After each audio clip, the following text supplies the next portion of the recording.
Welcome to this episode of Criminology Chats. I'm JR. And I'm Miranda. Today we'll chat with Dr. Jim Iaccino, and I hope I said that right. Jim, if I didn't, my apology. Miranda, what do you think? How would you pronounce it? Iaccino, I think it is. All right, we're going to go with, today we'll chat with Dr. Jim Iaccino. He obtained his master's and Ph.D. in experimental psychology from DePaul University. He joined the Chicago School in 2007 and is currently an associate professor in the online forensic psychology department. Jim has extended his film research to the forensic field, specifically by investigating serial killers within the cinema. He has recently developed the Cinematic Serial Killers Research Project and has involved online forensics students in the coding of films that showcase the depiction of real-life offenders. Jim has found striking correlations between the demographic characteristics of these figures and their actual counterparts, including their gender, age, typology, being driven by a variety of motives, as well as choosing a more common victim type, for example, strangers. He has presented his findings at annual American Psychological Association conventions and biannual forensic residencies at the Chicago School. He has further published several serial killer film reviews, Psycho, Animal Kingdom, Scream 4, The Raven, for the APA electronic journal Psychocritics. Welcome, Jim. I appreciate you coming in. Sure thing. Looking forward to this. The only thing we can't do is do slides on here, but you can talk though, right? You can just talk about it, right? Yeah. Oh, yeah.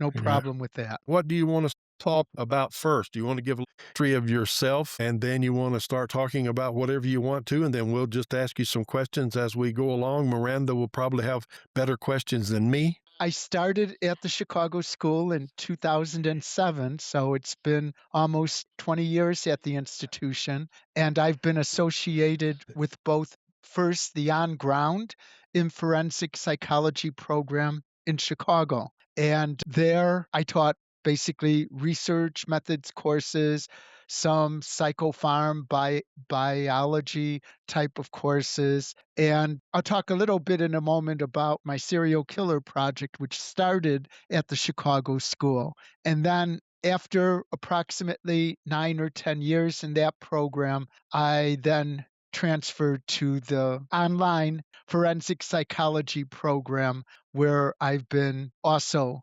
employed as a full-time core faculty person. And that's where my serial killer project really took off. My areas of expertise are in experimental psychology and research too. But one of the side areas has always been horror films and the portrayal of serial killers in horror films. So when I first started on this project, and it was at the on-ground campus in Chicago, I had students coding a number of serial killer horror films, and they ranged from Michael Myers in Halloween and Norman Bates in Psycho to Jason Voorhees in Friday the 13th and Silence of the Lambs with Hannibal Lecter. And I was finding as students were coding these films, and it was all on a volunteer basis, that while there were some interesting psychological dimensions to these serial killers, one thing that wasn't consistent was the number of kills that these film portrayals were showing. And it always seemed to be an exaggerated amount compared to real life, the typical real life serial killer we see out there. Now, in the 60s and 70s, there were a number of serial killers that killed multiple victims, like John Wayne Gacy and so on. But I really wanted to do something a little bit different when I joined the online program. And it was because I presented the initial research at a couple of APA conventions. And one of the questions was, have you ever thought about looking at films of real life serial killers? That might have more a bearing on your research. And when I thought about that, I thought, yeah, that sounds better, because I was getting a little bit frustrated with just looking at cinematic serial killers of fictional type of films. So more real life portrayals is what now I'm focusing on. Are you with me so far? Yeah. So far, so good. Yeah. Yeah, I got Okay. you. So now you're looking at real serial killers. Right. And one of the things I look at is just films because I know today there are so many documentaries out there on real life serial killers. The ID channel has streaming series on real life killers. And I knew those would be pretty accurate portrayals. I've seen a number of those, even on Netflix. My emphasis was on, well, what about the films themselves that are being shown in movie theaters, things like that? How is the public seeing these portrayals of serial killers, and are they accurate? Are they accurately depicting the real life offenders? And so I've involved students in this research. I retooled my survey to look at various characteristics of these killers, from demographics, their age, their gender, their ethnicity, the number of kills, and things like their motives, what drove them to commit these kills, their methods, what weapons did they use to kill, their victim types. Were they of a particular gender? Were they of a particular age? And so I've been using this survey type of approach, and I've analyzed now close to 80 films with the help of my student volunteers who are doing this not only out of the goodness of their hearts, but they really want to know more about these serial killers Yeah. in film. I think one of the major things that I found is with the students who are doing this, they really want to know what makes them tick, what makes serial killers not only driven to commit murder, but to commit multiple murders too. And they learned some interesting things about serial killers, that according to the latest FBI definition of a serial killer back in 2008, a Mhm. serial killer can be one who kills two or more victims. And I thought that was strange when I first saw that definition. And they even lowered the count from three or more victims to two or more victims. Because when you think about serial killing, you think multiple kills over a period of time, not just two. And I'm not saying two that's necessarily a good thing, but when you think about it, the whole premise behind the label serial means, as it first developed, they leave a trail, a chain of dead bodies in their wake. With two, it sort of seems to be a minimal amount, but the rationale by the FBI is that if we can stop future kills, then by identifying them sooner, by having law enforcement identify these serial killers sooner, we can stop them. We can prevent them from killing 3, 4, 5, 6 times, like a John Wayne Gacy, who has been attributed 33 kills. So that's one thing that students learn as they're approaching this. And another thing is they see that with the number of kills, current films, and we look at all films from the 1930s all the way to the present, even a couple in the 2020s. And we find that more current films look at just a limited number of kills. Even with John Wayne Gacy, they only focus like about 3 to 4 kills of him on the screen, not the 33 kills that can be attributed to him. So more contemporary films are de-emphasizing the number of kills and limiting themselves to only focusing on a couple of them, because the latest figures indicate that the prolific serial killer, the one that kills 5 or more, that's an outlier. Samuel Little, for instance, he's killed, I don't know how many, 80 to 90. He's considered the outlier. Most serial killers kill now a couple before they are arrested. So that's one big thing. I mean, the number of kills in real life attributed to serial killers and in film attributed to serial killers is much lower. than what people Yeah. previously thought. Yeah, that Samuel Little, he is definitely an outlier. I think it was 90, he confessed to Yes, 95 or 6, and they were able to verify 58 or 59 of them yes, by finding the bodies. And he's probably, I think he is right now, the most prolific serial killer yes. in the US. And he was a very good artist. He drew accurate depictions of all of his victims and drew it for the Yeah. police. Yes. Yes. So I bring up Samuel Little because a lot of people are either familiar with it or aren't. And one of the things that I do with this film coding exercise is that I do mention I train the students in terms of how to analyze these films. And I do mention those outliers like Samuel Little. And also, I'm sorry, also, I think that one reason why they lowered that to 2 is, like they said, to get to identify them earlier and therefore prevent them from killing more. But also, technology has come so far, so Yes. much now with DNA and evidence and Yes. touch DNA and everything that I think to have those people like Samuel Little and the John Wayne Gacy's and all these others, I think back then it was harder to link the crimes, but now it's much quicker. I say quicker, I don't know how much quicker, but it is easier to link them together now and identify a suspect quicker than it used to be in the 60s, 70s, 80s, and even into the late 90s. Forensics has just grown by leaps and bounds. Right. I agree with you. The technology has definitely improved.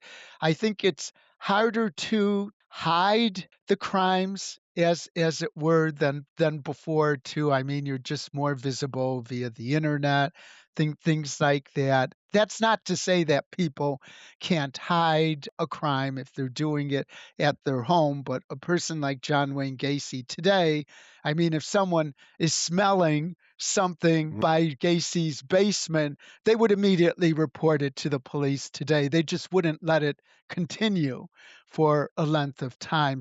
People are becoming much more aware of these offenders and even some of the warning signs and ways that they can be identified much quicker. So the public is becoming much more knowledgeable too. Based on your research, what do you think is the most accurate cinematic depiction that you've seen? I think one of them, because it's been so accurate, is Monster with Eileen, the depiction of Eileen Wuornos by The Star, who did it. Yeah. They made her look like her, and they depicted either 4 or 5 killings, of which pretty accurate to the actual body count.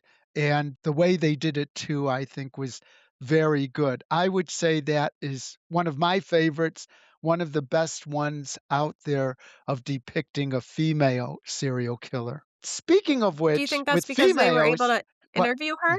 yeah. Oh, after she committed the crimes and Yeah. things like that? Yes, yes, yes. And I think too, it was because not much is known about female serial killers because they are a minority. Most serial killers are male and most have the higher body counts. And most male killers also use a more overt means of killing, like knives, guns, even strangulation. Eileen is a little bit different because she went out to kill strangers. Oftentimes, the mhm, typical female serial killer is one that kills family members as well as people that they know, acquaintances, mhm. not going out there and killing strangers. So that's another reason I think Eileen Wuornos is a more interesting type of female serial killer because her victim type is a little bit different than most of them. And in addition, she used a weapon, a gun, to Right. shoot all of her victims when most female serial killers use poison to kill. Do you believe that there's any films that shouldn't have been made and have hurt the image more than it's helped the public understand killers? That's a tough one. I think the films that we've looked at in the 60s, the 70s, the 80s, and even the 90s with the more real life portrayals of killers. Just not much was known about them at the time. I think what's really hurt the depiction of real life killers on screen are all of these films that have the fictional characters like the Jason Voorhees, the Michael Myers, that there's still a segment of the population that believes serial killers are like those type that just murder all in one night, kill 5 to 10 people, in an aimless and random fashion. That's the minority, I think. I think the majority of people are understanding that some psychological reasons, and I wanted to get into this too, why serial killers kill, that some of them have been abused as children, sexually abused, psychologically abused, and because of that, it predisposes them to kill if they don't have the love and the acceptance of parents, if they feel rejected or neglected, their needs are not being met, then they feel an emptiness, a void, and that makes them not effectively relate to people. So abuse is a predisposing factor. It's not with all serial killers, but there can be a link to how parents or perhaps relatives have reared them as they grew up. And I think it's understanding those psychological dimensions is what is very interesting too, that we look at in terms of the motives of killing. Yeah, I think background has a lot to do with it. I think that's been identified more and more in recent years, maybe 10 to last 10 to 15 years. They've come to realize that, hey, what happens in your childhood when it comes to abuse and things of that nature can affect what you do later in life as an adult. Probably more research needs to be done. Most of the people that I have interviewed and most of the people that I've investigated that's been involved in these violent crimes, seems like just about every one of them that I can recall off the top of my head had some type of physical or sexual abuse in their past, both male and female. Well, that's good that your experience has really verified what I am saying. So thanks for that addition.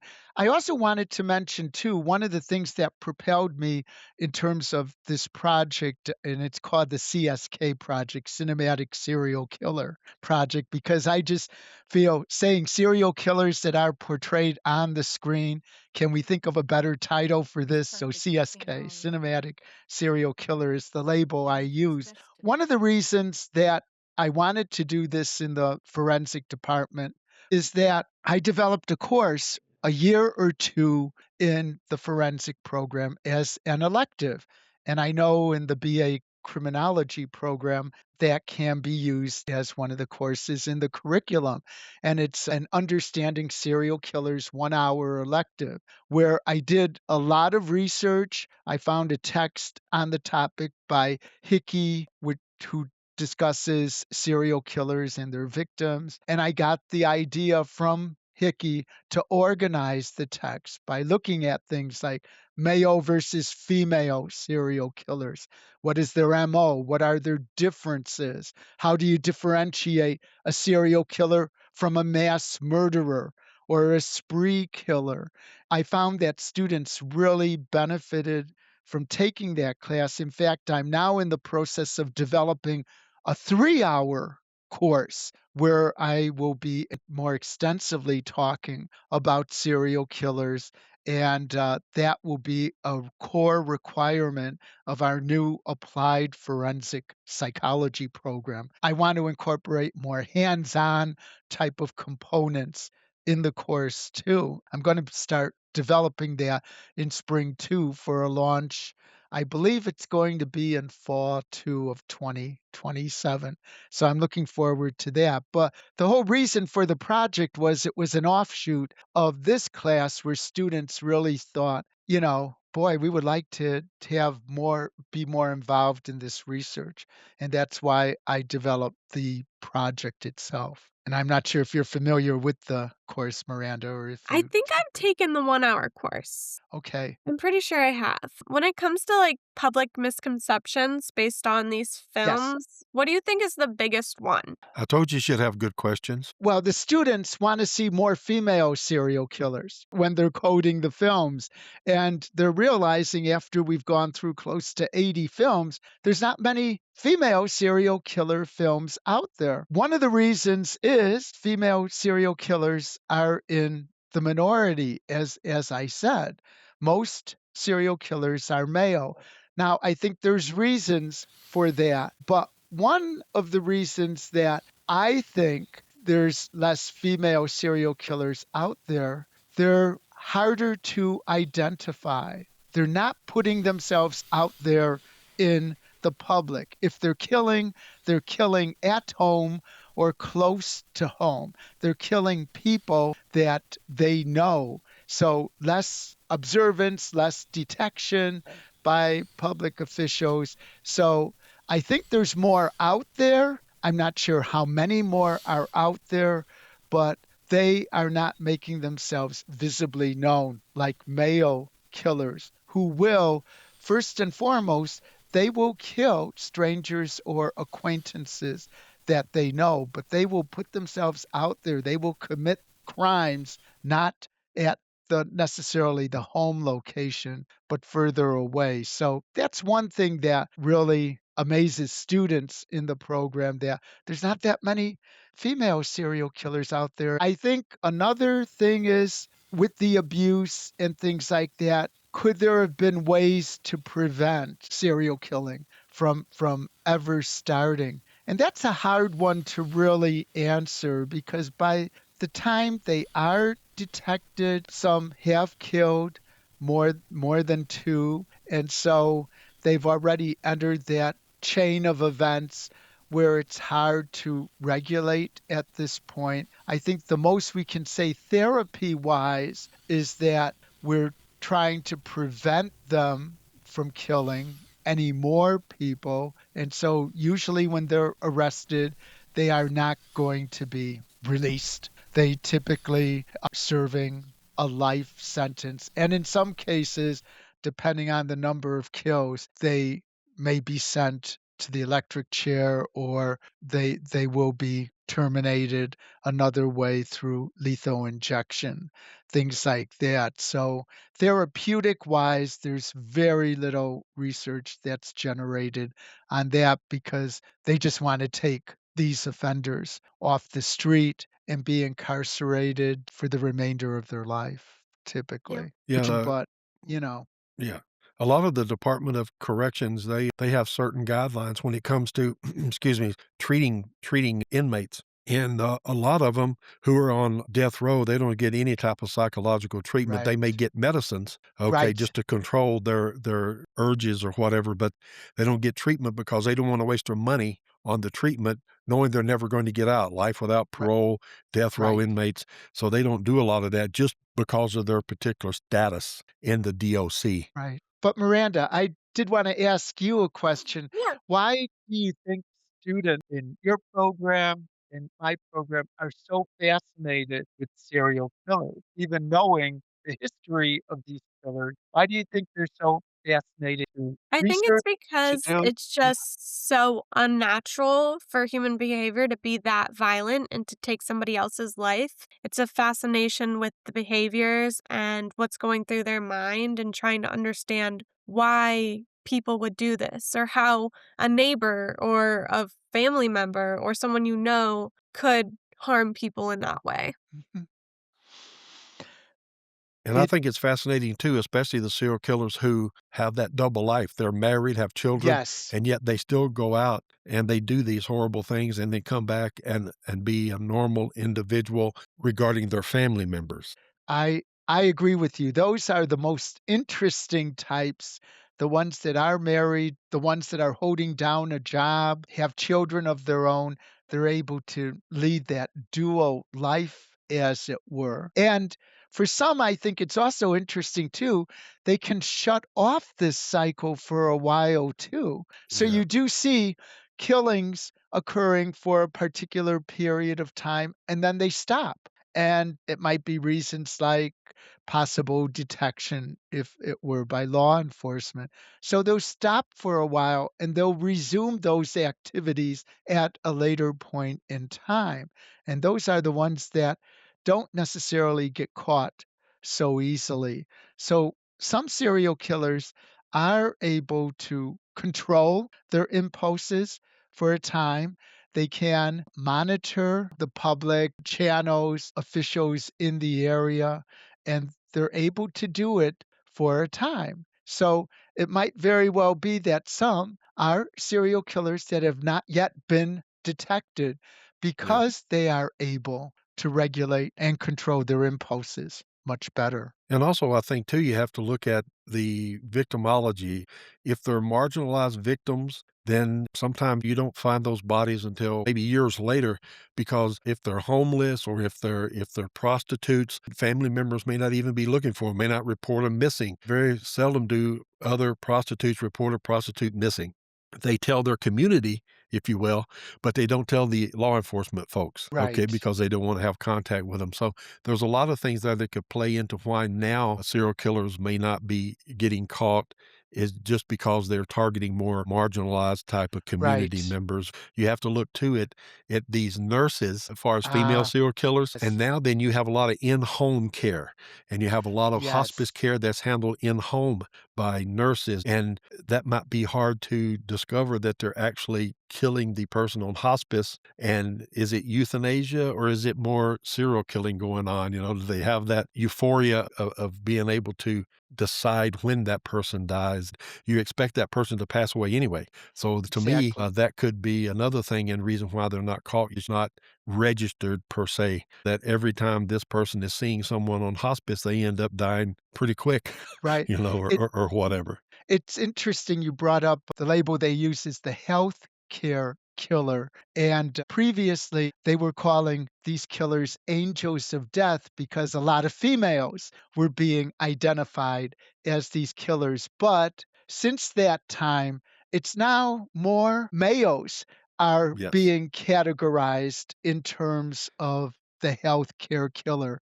So they're no longer using the label angels of death. And I think more males are finding that they can do this too and get away with it for a while. Sometimes they are terminated at their place of employment and because of suspicions being raised, so many people are Right. are dying on their watch and having lethal type of injections with poison in them.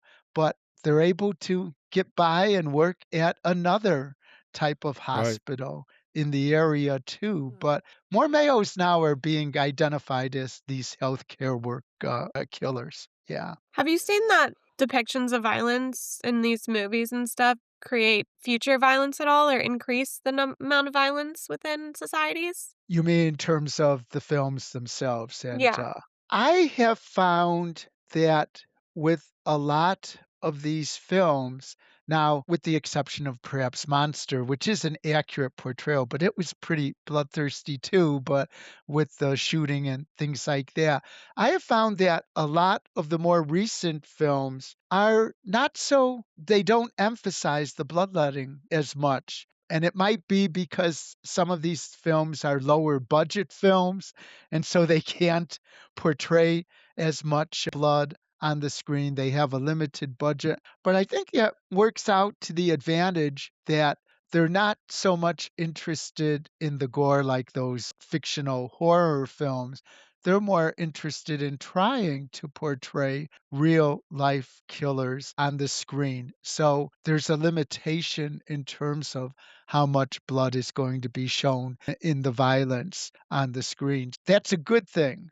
I think more Yeah. current films are portraying the murders less frequently and without as much violence, too, because a lot of the producers and directors are really trying to present a more accurate image of the killer on the screen. But that's a good one because earlier films weren't afraid of doing that. Yeah. Is there a correlation between the accuracy of films at all and the popularity of them? That's a good question, too. The accuracy and the popularity. I think the more popular ones have the more well known name stars in them. And so that's why I like the monster film because Hmm. we do have a popular actress portraying a serial killer. So I think the more accurate ones are tied with the more popular ones because of who is portraying the typical serial killer. I know that some of those streaming series have picked well-known name stars to portray those killers. So I think that feeds into it, obviously. What do you think about Mindhunters on Netflix? It was out there 2 seasons. Did you know much about that? I do, and they did base it on real life incidents. I liked Mindhunters myself. I only saw one of the 2 seasons, but I found that was very accurate. So that's another way that serial killers are represented in these streaming series, and they're striving for accuracy as much as possible.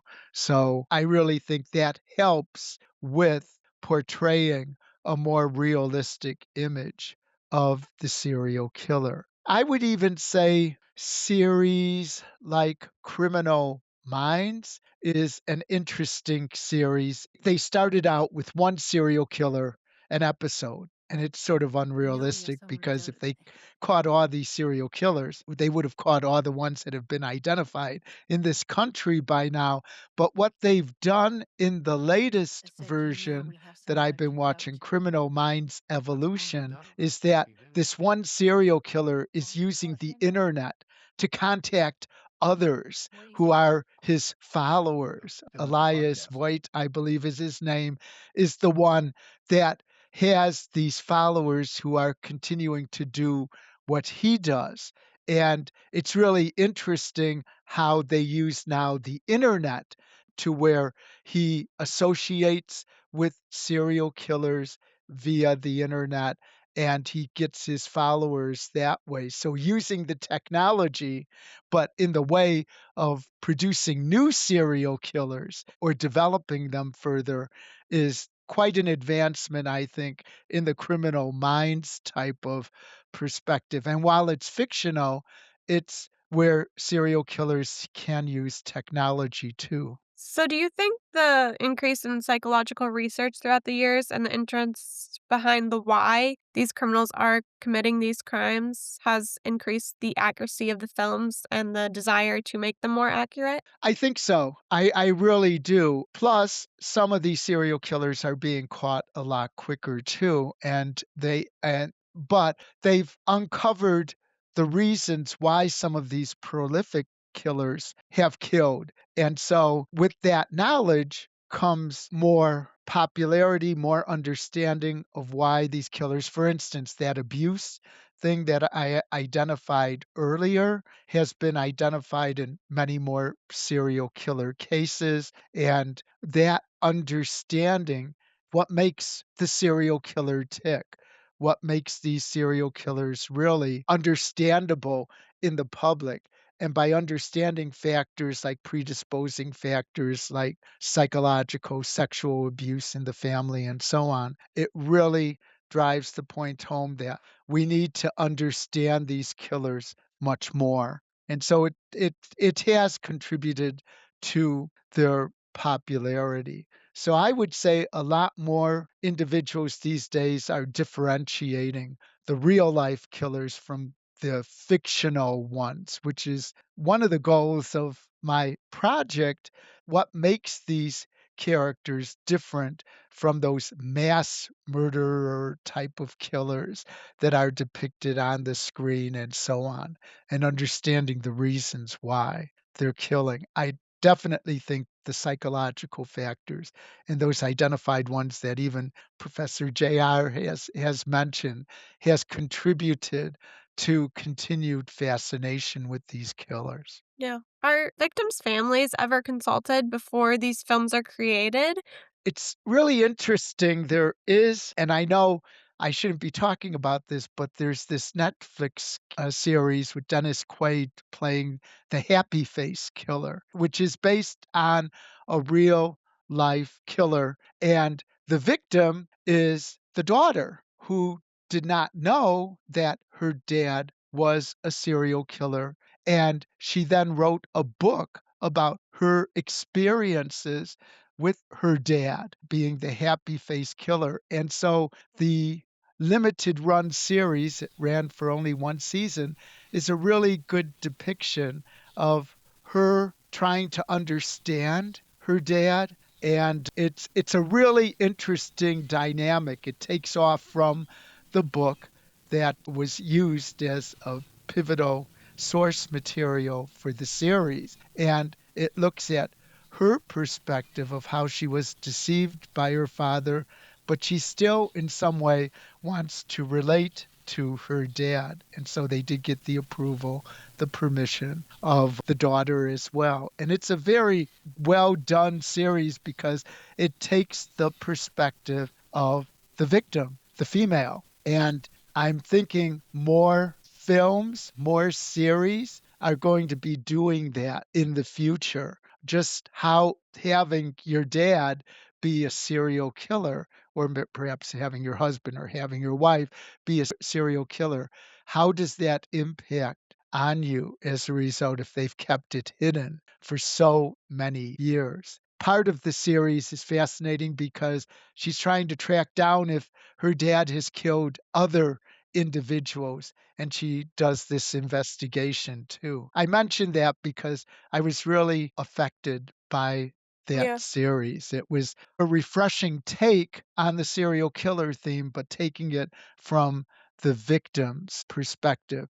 The book that I use for my serial killer course by Hickey investigated a number of serial killers by talking to the victims, by talking to the family members too. So he shares some of the victim accounts in his text. I think we're going to be looking at that more heavily in future years as well. Not just the serial killer themselves, but how it has impacted on living family members. Yeah. Are there any other ethical concerns that these filmmakers take into account before they make these films? Some do, some don't. I think the better films are Yeah. those that really have taken into consideration victim profiles, family members, things like that. If I remember right, the monster film had some real life scenes of Eileen Wuornos being tried for her crimes at the end of the film, too. It was done in a very educational type of manner. And I think one of the ways this could make for interesting depictions is including more family member accounts too and getting their clearance as well. A lot of the serial killer films out there don't. I think what would really be fascinating is to get more of those victim accounts in the Yeah. future. I Wow. agree with you completely. You've got some good questions, Miranda. I told She you does. that she would have good questions. How many more you got? Just one. Okay, let her Okay. rip. Yeah. If you had to Mm. change anything about cinematic serial killers in that process, what would it be? What would you depict differently or change when they make it? I think it would be first, have they consulted with primary sources, police records, things like that to get it right, not necessarily hearsay, or they want to exaggerate something that really shouldn't be exaggerated. Let's say 4 to 5 kills, they exaggerated and include more, though I haven't seen that happen. But I think just to get more accurate record of the serial killer before they depict them on Uh-huh. the screen. As much knowledge as possible from police records, reports, uh, when they were incarcerated. If they did die, get that information on the screen too. I know that there is one film, Dr. Death, it was called, and it was based on Shipman, a medical doctor in London. And it was a Lifetime made for TV movie. And for the most part, it was done pretty accurately, but it was very low key. And what I Mhm. mean by low key is he's been accused of committing a huge number of kills. He would kill off his patients. It was more like a euthanasia more than anything else. He would either kill them in the clinic or kill them at their home, and he would get monies from them in terms of they would change their will so that he would be included in their will. Harold Shipman was the name of the serial killer. He killed so many, and yet on the screen, I think there were like 3 to 4 kills, and that was it because they really wanted to get to know what was driving this individual to Yeah. kill. He had seen his mother die, and it was almost like a reliving of his mother dying through killing these female patients for the most part. You could see that they had done some research, but it contributed to, I'm not going to say a more boring film, but one that wasn't so sensationalistic. And I think that's one of the things that producers and directors should really aim for, not make it so sensationalistic. If they are working with someone, even with someone who's a prolific killer, trying to understand the reasons why he's killing them is what makes the movie so interesting. It's a good film because they could have made it very sensationalistic, but they didn't. And I Yeah. appreciated that. And so that's what I would probably look for in films, not to make it so gory and bloodthirsty and focus on the kills, but focus on the reasons why the killer is doing this, as much Right. as possible. So having them do the research ahead of time, I think is always a good thing. Yeah. Yeah. Yeah, I think more films should focus on, if with a limited budget, talk about the reasons why these killers are killing. That's what the public wants to understand Yeah. more. Not so much Yes. the crimes they're committing, but why they're doing it in the first place. What is driving them to commit these crimes? Yeah. Miranda, have you exhausted your questions now? You had such good questions. I didn't have anything to add other than good job. How long are you planning for your project to continue? That's a good question. Right now, I'm into so many course developments. I know there's a need for it to continue. I would still say a couple years in, Okay. I would want to reach that 100 plus mark of serial killer films. I Yeah. know Okay. research wise, I keep checking to see if there are current research articles or books for that matter that are doing what I'm doing. Most of the research articles are on those fictional films like Norman Bates of Psycho or Hannibal Lecter of Silence of the Lambs, things I was doing back in the 2010s. I haven't seen one where they're looking at real life killers. I hope that I would get at least a publication or even a book, but that would be down the road. I'm really hoping it can continue because students are learning important skills by coding these films. I forgot to mention one thing about the project itself. They're broken into pairs where each one looks at the film independently, then they reach a consensus and agreement on how they would rate them on methods, motives, and so on. And then they would give me the agreed to consensus form Ah, okay. back. And in that way, they're even learning things like inter-rater reliability, trying to reach Correct. agreement Yeah. on their replies. So they're learning statistical concepts too. So they really like that application. And it's done in a way that doesn't really require much cost on my part in terms of finding the films because these films are all available. So Right. which Yeah. is also a good thing too. So I'm hoping to continue it for a while. Good. Yeah. Good. I think it's Yeah. a good project. I really do. And I'm glad you was able to talk about it. I'm hoping too that once that 3-hour course gets placed, that maybe that can be seen as an elective in your BA criminology Yeah. program too. Yeah, good. We appreciate you being here and explaining everything to us. Thanks for asking me to share my knowledge, and I'd be happy to come back at a later point too. Okay, that sounds good. Criminology Chats is brought to you by the Chicago School.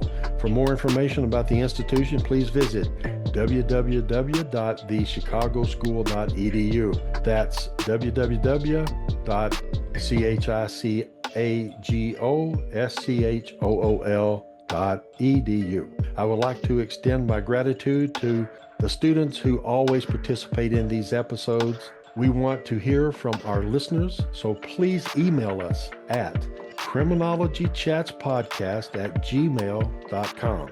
That's CRIMINOLOGYCSPODCAST@gmail.com. And also, please check out our YouTube channel at https://www.youtube.com/@Criminology Chats Podcast. This podcast is produced and edited by A.M. Peters with additional post-production services provided by Audio Photo Synthesis. I'm JR Rainbolt, and I eagerly anticipate you listening to our next episode. Be safe out there.